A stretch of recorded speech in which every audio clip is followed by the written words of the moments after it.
Riddel. Indeed. So we need to go to Riddel's room. Leaving the endless rows of cells behind, we head back to the passageway. Perhaps Riddel will be in her room. Suddenly, Kid comes to a stop. Something ain't right. Okay, random battle. Hearing this, I immediately unsheathed mine, trying to look ahead, but I could see his darkness. Wait, was that? Up ahead, it looked like a part of the wall moved. Yeah, right there. One of the square tiles is moving right in front of my eyes. Wait a second, that's not a tile at all. It's armor. Hey, over there, Mr. Goblin. Kid shouts. Come on, kid. It looks awfully big. So we got a goblin. Having been discovered, the massive goblin squares off with us, coming out into full view. Uh-oh. It's got friends. Two sets of footsteps behind me make me realize they amount to four in all. I keep my focus on the two in front of me, while McGill turns to face the rear. How could things so large camouflage themselves so well? Readying my knife, I set my sight on the goblin before me. They've certainly got us in a pinch. They've already blocked off all the escape routes in this tight corridor. We'll have to fight our way out of this one. McGill begins to confront the rear pack, while Kid rushes the front two, knife in hand. I rush out with her, hurling myself into action. One of the goblins whips its morning star out, swinging its spiked iron ball down at me. Whoa! I nearly missed it, leaping onto the side last possible second. It comes crashing down, shattering the stone floor under it into a cloud of dust. Beside me, Kid leaps nimbly into the air, dodging a close attack. The scene here has been reduced to a barrage of weapons and chains flying through the air, thick with the dusty haze of shattered stone flooring. Looking over towards Kid, a glimmer of light flashes before me, and there in front of us a knife has suddenly been implanted deep into a goblin's left eye. Withering in pain, the goblin hits the ground. I try not to look at it, keeping myself focused on the fight. There's no doubt, float like a butterfly, sting like a bee, are words she lives by. Here in the thick of combat, without a single problem handling herself, Kid truly is natural. Another one of the goblins draw near soon after, already waving his head. Do what Kid would do. That's right. If Kid can do it, so can I. On the verge of its attack, I confront the goblin with my knife ready. It hurls its morning star down at me. I leap to the side, thinking to myself, it's now or never. The goblin is busy trying to bring its morning star out of the rubble, leaving me wide open for my attack. I hurl the knife at it as hard as I can. Alright, I did it! A wave of adrenaline runs through my body as I watch the goblin screaming in agony, with my knife sticking out of its right eye. Wow, mate, did you do that? Kid praise rings through me, filling me with a rush of power. Now quit standing around, we're fighting here. Damn it, I was just... Get over here and fight, mate! She's right. I leap back into the frenzy, just as the goblin painfully pulls the knife out of its eye and tosses it aside. In a desperate attempt to get my weapon back, I make a dive for the knife over in a far corner. But now, the goblin's all but cornered me off. Picking up the ball and chain up off the floor, the ferocious goblin starts to charge me, screaming at the top of his lungs. I hurl my knife at it, and while its shark snatches its mace, aim at its kick of face. I can't remember what it said. Leaving out of the way at the last moment, I avoid the goblin's charge. Once again, it's past me. I throw a kick into its midsection. However, it's hardly stunned by the adrenalized warmonger. It hardly stuns the adrenalized warmonger. I barely have time to retract my leg before it has time to grab me and pull me in. It's still coming, fists flung in full rage. Duck! I duck, and not a moment too soon. Looking above me, I see its arm swing out. That most definitely could have given me a death blow. Ah! My knife! It's here on the ground, where the goblin had tossed it. In a split-second decision, I run down and grab it. I reach down and grab it. Then, fixing my grip, I ram deep into the goblin's belly. The goblin's legs start to give way as it lets out a painful moan. It falls backwards, clenching its belly, before hitting the ground with a ground-shaking thud. Ooh. That seems to be the last of them. Looking around, so I killed one of the 4 goblins, which means Kid took out the other and McGill took out 2. That seems to be the last of them. Looking around, I straighten my shirt and let out a deep breath. Whew. I really think I'm starting to get the hang of this whole fighting thing. I'm barely hurt at all. You got a thing or two to learn, but you're getting there, mate. Kid's mischievous eyes sparkle as I glance at her for a moment in the dim moonlight. I set off down the corridor with her ready for what's next.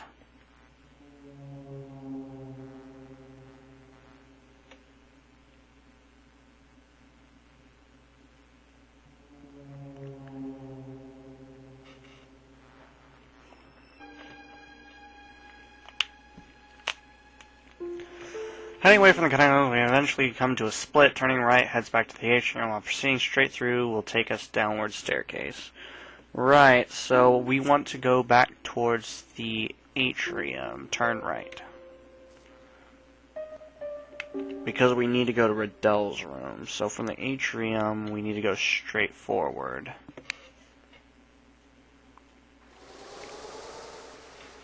We return to the atrium. Ahead of us, we see another archway that will lead us back to the upward staircase and eventually leads them continuing on through the room. Come to the branch after straight way down the passageway. And it should be the room to the right.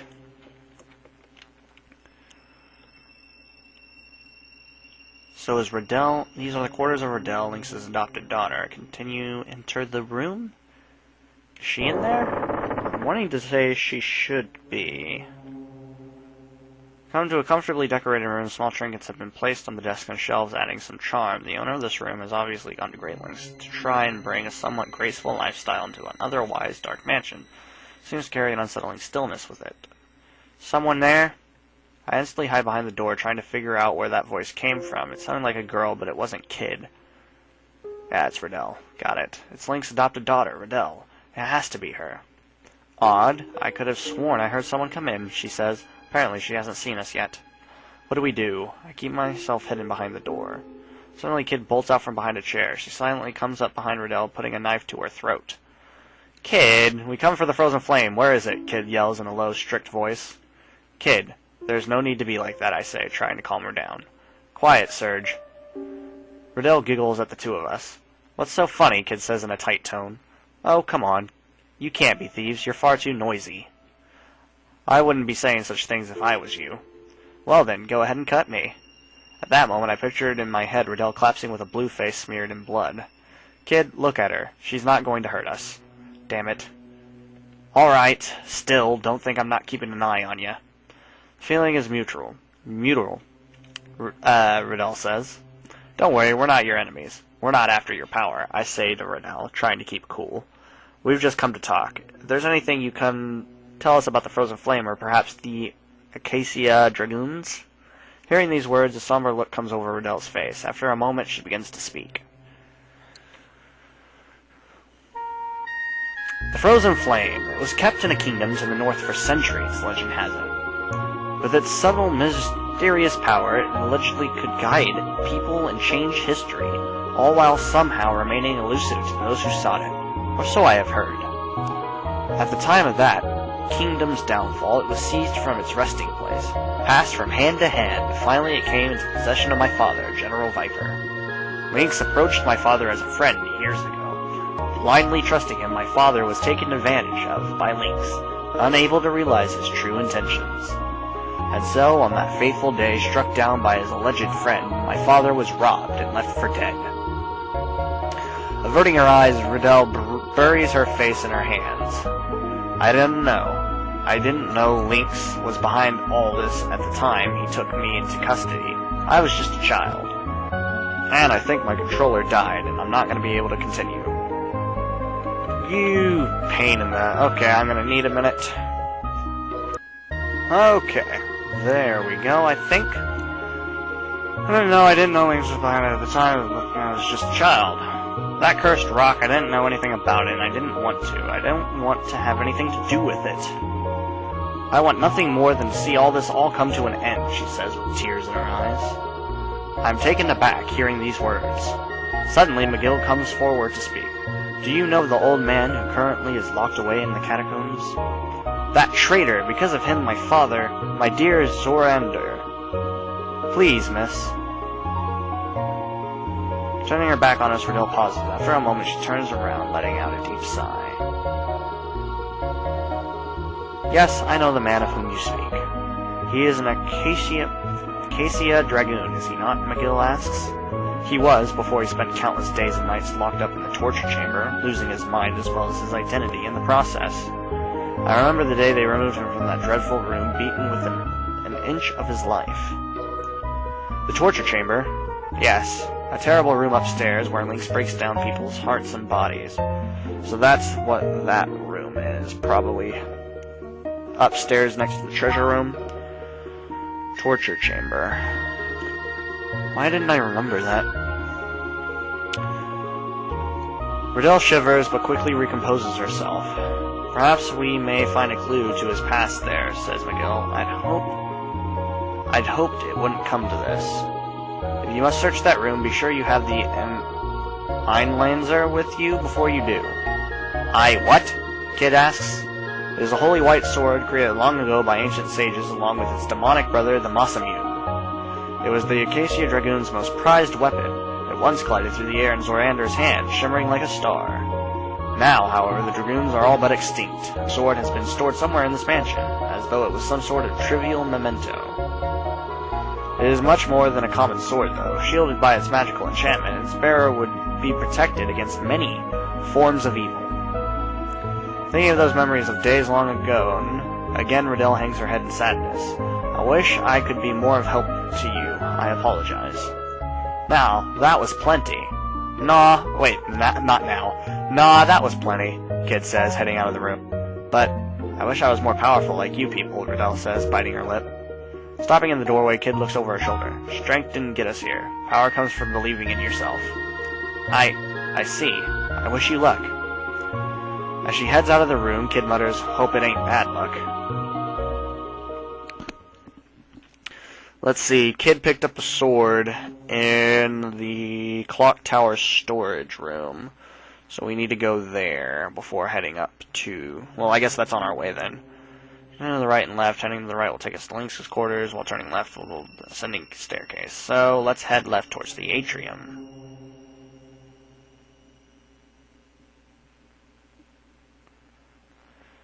Left and the stone arch. Take the stairs. Follow Kid up the narrow set of stairs, hoping not to lose my balance. We've ascended the staircase in front of us. Paths extend in three directions. To the left lies a dark corridor, and on the right, a terrace. This place also continues on ahead. So we need to head towards the terrace. Take a deep breath. Calm sense. Okay, I don't exactly remember how this game goes, so... Continue on through the passageway. I don't exactly remember what happens in the torture chamber. I forgot completely about the torture chamber. This clock tower store, if I remember correctly. Open the door. Sword should be in here. The room is quiet except for the sound of the gears. There's no sign of the hooded lady anywhere. We rushed over towards the sword, looking down at it. McGill starts to speak. This may be what we're looking for. By the looks of it, the sword could be the fabled Holy Einlanzer. Einlanzer? Or perhaps the demonic Masamune. Wow, McGill, you know about the Masamune? ... Do you ever know its owner? Yes. Was he your mate? So he was one of your enemies then? No. Well, hey Serge, take this thing. Huh? Come on, you don't expect a fair maiden like me to carry this bulky thing all over the place, do ya? Well, fair maiden, swallow my pride and pick it up. I grit my teeth and remind myself it would get absolutely nowhere to argue with her. So I go to Kid's side and pick up the sword just as I was told to. Oof. Jeez, it's heavy. Okay, let's get our asses to that bloody torture chamber. I can almost smell the frozen flame from here. Follow Kid out of the room, dragging the heavy sword. Just ahead of me, I bumped a Kid who's come to a complete stop. Something's wrong, mate. Anything? Is it a skeleton? Clunk, clunk, clunk. Yes, it's a skeleton. It is coming for us. I never said she's not trying to ignore the inevitable confrontation. Moments away. Dun-dun-dun-dun-dun. It's a skeleton! Click, what do we do? Look for a weak spot. Attack! Shout furiously, dashing for a skeleton as soon as I'm a skeleton. Save this. Okay, got my cheek. Whoa, way to dodge, mate. Steps forward, his sword in hand, just in the middle, raises his arm over his head, staring at him with a strange look in his eyes. McGill snapped out of it, a shout with his eyes glazed over, completely unaware of the situation. And attack. Start the bolt, avoiding a deadly slash by the sword, and its head breaks into two. Shatters, right? Yes! What's up with you back there? Okay, firmly planted on us, snap out of it already. Blinks a few times, and then he's alright. I think I'm starting to get the hang of this whole fighting thing. I'm barely hurt at all. You got a thing or two to learn, but you're getting there, mate. Kid receiving on his final in front of him. Okay. I set off down the corridor with her ready for what's next. Into the middle while heading to the left, take us. So we need to go to the right. We need to go upstairs to the torture chamber. Going up and from, okay, that's the treasure room. Proceed ahead to the stairs. Then the narrow staircase. I nearly slipped and fell into the damp stairs, bracing myself against the cold walls and keep on climbing.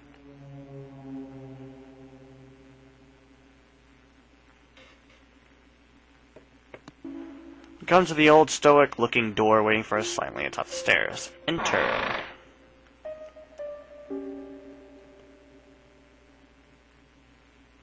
Small room, one you'd find in a stone tower. It's empty and I can't find a single window in it. What the hell kind of room is this? Although she's trying to hide it, I notice a shiver running down Kid's spine. This has to be the room Riddel was talking about. The chill dampness of this place is giving me goosebumps. Looking around, I wonder what in the world could possibly be in this room that has the power to bring that old man back to reality. Kid proceeds to the middle of the room while I examine the walls and floor. Stone floor is filled with countless scratches covered by splotches of some sort of dry, dark ink, or blood. Hey, McGill, would you come over here, please? Something is carved into the wall here. I think it's an inscription of some kind. McGill kneels down in front of the wall and examines the writing. Looking closer at it, it appears to be written in blood. Indeed, this text has been worn down with age. Most of it is unreadable. Here's what I can make out. Won't last much longer. Acacia Dragoons need... He enchant sword order to proof. Oh, without any warning, the door slams shut. We stand up, taken by surprise. A low rumbling sound starts to fill the room. What's happening? Kid shouts, looking around swiftly. Wait, what's that above us?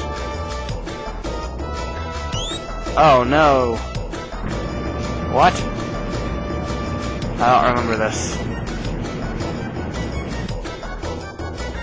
It's a trap. You think Riddel could have told us something about this, at least. The ceiling rapidly descends lower and lower. I kneel down, desperately looking for a way out. Then Kid turns to me and calls the sword. Use the analyzer. But how? Thrust the sword into the ceiling, thrust the sword into the floor, thrust the sword into Kid? Thrust the sword into the floor. With as much power as I can muster, I lift the heavy sword and plunge it down into a crack in the center of the floor. A huge jolt runs through the room, bolts of light scatter in all four directions from the sword running down the floor and then up the walls. Reaching the ceiling, the deadly contraption groans and then comes to a halt. Exhausted and relieved, I collapse to the floor.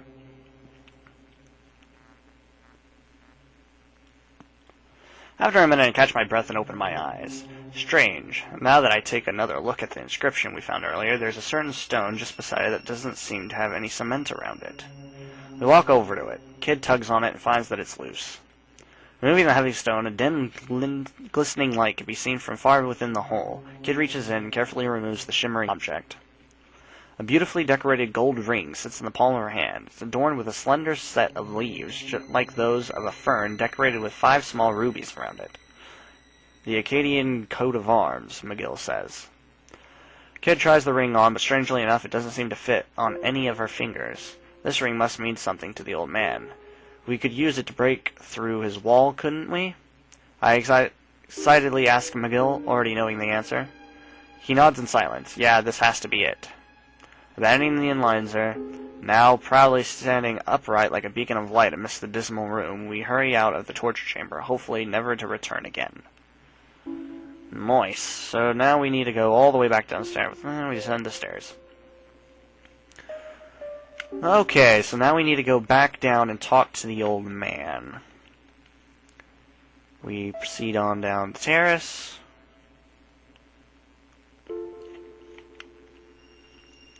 Nope. No clock tower storeroom for us. We're almost done with the game, believe it or not.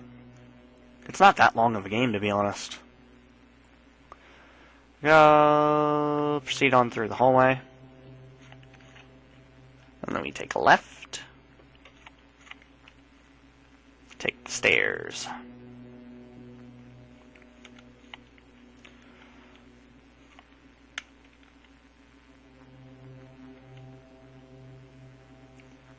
The atrium.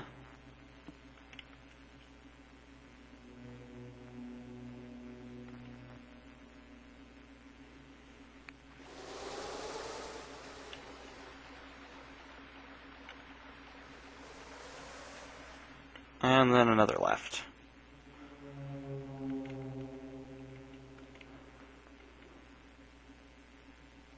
Towards the catacombs.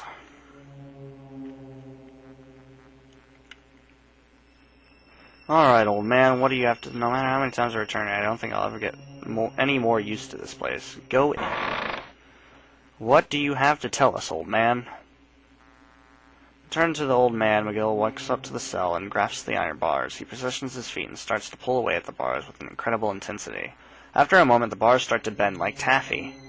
McGill enters first through the newly created opening. Kid follows, kneeling down before the mumbling old man. Putting her hand on the old man's shoulders, Kid tries to look into his eyes, but he continues to stare at the floor. Frustrated, she starts to shout at him, shaking him vigorously. "Come on, old fella, get up!" That old man head shakes back and forth like a rag doll's, but his eyes remain averted. Ask McGill if what she's doing is right. "Do not worry," McGill says. "This may also prove to be helpful. But it is right to force him out of this wall for our own sake? The fate of the Acacia Dragoons has been woven into our own," McGill answers simply. And with that, just as McGill says the word Acacia, a glimmer streaks in the old man's eyes. He looks up quickly, apparently waiting for something. "Oh man, he's been hearing us talk the entire time. Quick, shit. Quick, Kid, show him the ring." Kid takes the ring from her pocket and shows it to the man. "The ring," he says in a voice so quiet it's barely audible. However, his eyes quickly return to their murky state. "Finally, my allies. You have returned. Because of me, the Frozen Flame was seized, and I have just desecrated the name of the Acacia Dragoons. I am the only one left, but you have returned. Ah, Merkid. Zorander. Now that we are once again reunited, let us all head back to Stake Lake? Geez, listen, mister, the Frozen Flame, where is it? Small hint will help, come on. Any small hint will help, come on." "Frozen Flame?" the old man asks. A warm smile streaks across his face. "Ah, my dear Miss Riddel, I have not seen you in quite some time. Surely you have not forgotten the secret entranceway?" Yeah, you think you could tell me about that again, Gramps?" Kid asks, trying to sound as ladylike as possible. "In the ballroom, third candlestick on the left." Kid hugs the old man ecstatic, and so he resumes his mumbling in the distant, shuddering voice.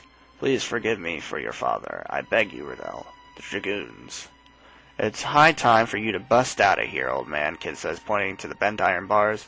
However, he once again refuses to look up. "Come on. We've done all we can do here. He's got to walk through these bars himself." "Thanks, old-timer."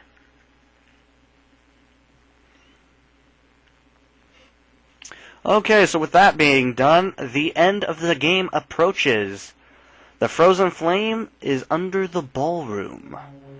So, downward staircase. Okay, we need to turn right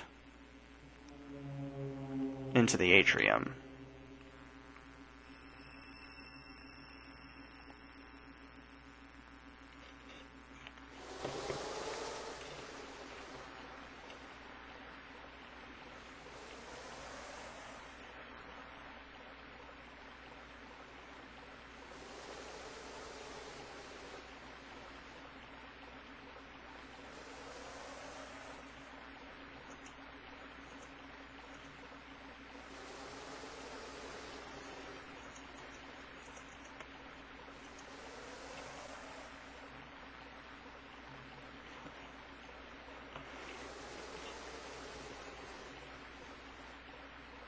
Continue on through the room.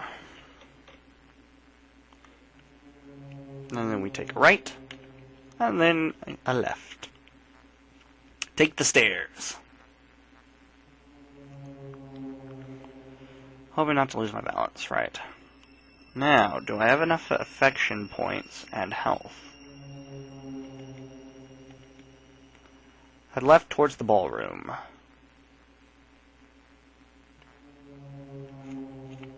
Continue through the passage. Okay. This is the ballroom. Enter. Third candle, right? Countless number of candles, huge room. An old-fashioned grandfather clock stands on the right, ticking away with a morbid stillness. Step into the center of the hall, looking upward at an oil canvas shimmering in the low light. Okay, third one on the left, Kid says quietly. 1, 2, 3. Here we go. This kid slowly pushes against the candlestick and starts to move slowly. Well, but what's going on? I stammer, trying to brace myself. The entire room is slowly sinking into the ground, McGill says. The ballroom is sinking? All of it? Suddenly the room starts to fall much faster. Chills run down my spine as I look around, seeing the paintings smacking against the walls and the candles dropping to the floor. As I start to get used to the sinking sensation, my heart fills with a violent mixture of anxiety, expectation, and hope. What awaits us at the bottom? Frozen flame. Could it really be down here? Is this our adventure's end? What if we actually take it into our hands? Kid, let go. I wonder what they're feeling right now. As the room continues to sink underground like an elevator to hell, I start to hear Kid speak in a soft, meek voice.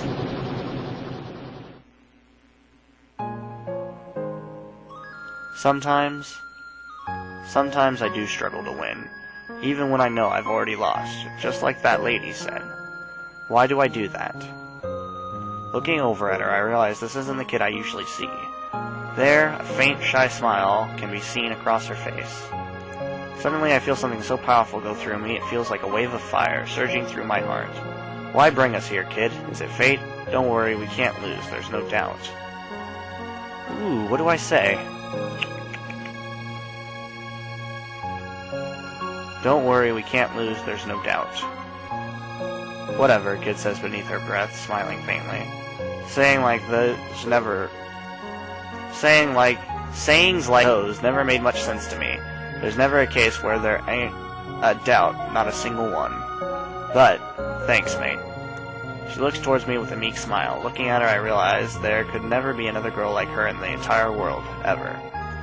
The shy laugh she sported a moment ago has reverted into a sort of mysterious gaze. As I stare at her, she asks me, "Hey, what's up with you all of a sudden?" "Nothing. You just looked like a different person there for a second." "Really?" she says in astonishment, tilting her head. Sorry, was interrupted there. "It's probably because of the frozen flame. We're getting close," McGill says. His low, rumbling voice causes the shadows of the room to tremble. "What do you mean?" Kid asks with a wrinkled brow. "Look inside of yourself and you'll find the answer, Kid. The struggle for your... Is that a catharsis? The catharsis is upon you." "What in the world are you talking about?" The frozen flame approaches. Suddenly a metallic grinding sound can be heard from all around us. The room comes to a stop, swaying a bit. "Guess this is our stop," Kid says with a hollow laugh. I stand motionless, staring at Kid and McGill in the dim, flickering luminescence. Suddenly the organ comes to life. Looking back towards the monstrous thing, no one is even near it. Nevertheless, it continues to play a strange, twisted tune, the keys and pedals moving wildly on their own. Sounds like a funeral march. Heh, just kidding. Bad joke, Kid. "Alright, let's do this," Kid says, taking a deep breath as she heads for the door. I glance at McGill, nodding my head as we follow her out. It's a funeral march, alright. Lynx's, that is.